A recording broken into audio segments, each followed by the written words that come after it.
Bwana Yesu asifiwe. Bwana Yesu apewe sifa.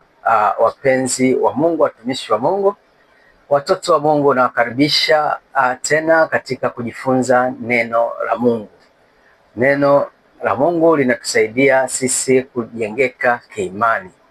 Kwa hiyo sina budi kuwakaribisha katika kujifunza neno hilo, na leo tunakwenda kujifunza andiko kutoka kwa Ufunuo wa Yohana 3 mstari wake wa 20, na kwenda kulisoma kwa jina la Yesu.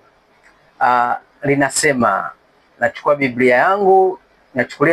Biblia yangu, Ufunuo wa Yohana. Tazama, nasimama mlangoni nabisha, mtu akisikia sauti yangu na kufungua mlango, nitaingia kwake, nami nitakula pamoja naye na yeye pamoja nami.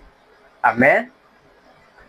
Sasa ndugu yangu, nataka tuifafanue ili andiko au tuelezee kwa ufupi lina maana gani hapa. Amen. Sasa mstari huu inaonyesha kwamba Yesu Kristo anasimama nje ya moyo wako na amlazimishi mtu kuingia katika moyo wake.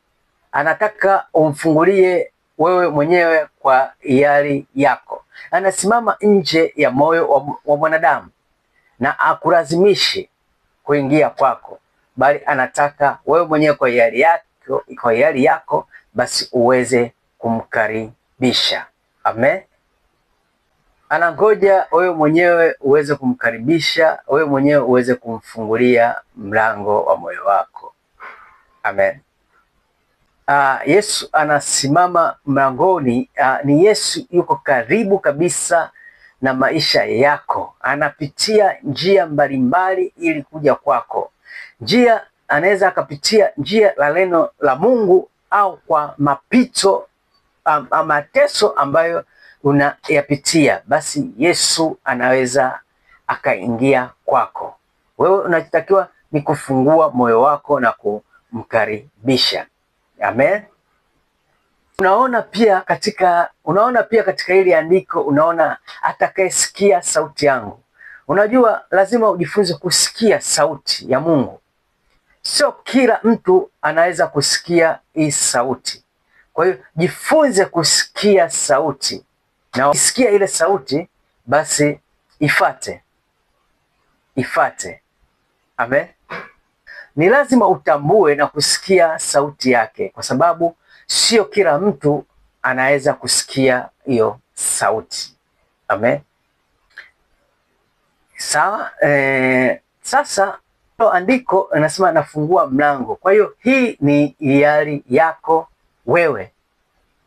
Ni hiari yako kumkubali Yesu kuingia kwako au la. Yesu amlazimishi mtu. Ni wewe hiari yako utakapoweza kumfungulia mlango aingie kwako, na utaona matokeo yatakapokuja kwako katika jina la Yesu. Amen. Amen. Nitaingia kwako na kula nawe. Sasa ukiona unakula pamoja na Yesu, kula pamoja na Yesu ni ushirikiano wa karibu kabisa kati ya wewe na Yesu. Sio ushirikiano wa kidini, bali ni ule urafiki wa kweli. Urafiki wa kweli baina yako na Yesu, baina yako na Mungu. Amen.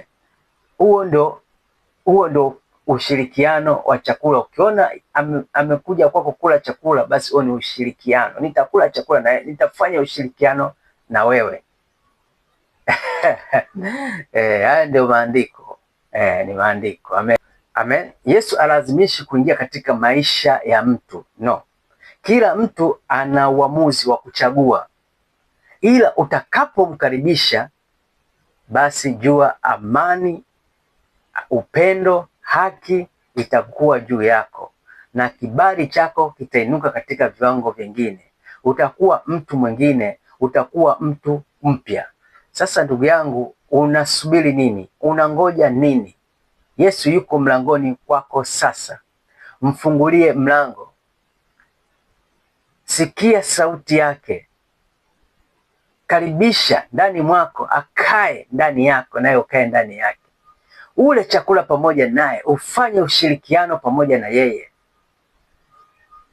Ndugu zangu, katika andiko hili ninaomba tubarikiwe sana. Ufunuo wa Yohana 3 mstari wake wa 20. Nafikiri tutakuwa tumebarikiwa sana. Tufanye ushirikiano na Mungu. Fanya ushirikiano na Mungu. Kula chakula naye. Sikia sauti yake. Yesu yu mlangoni kwako, anabisha. Sikia hiyo sauti, umfungulie. Naomba tubarikiwe kwa andiko hilo. Bye bye na kwaheri.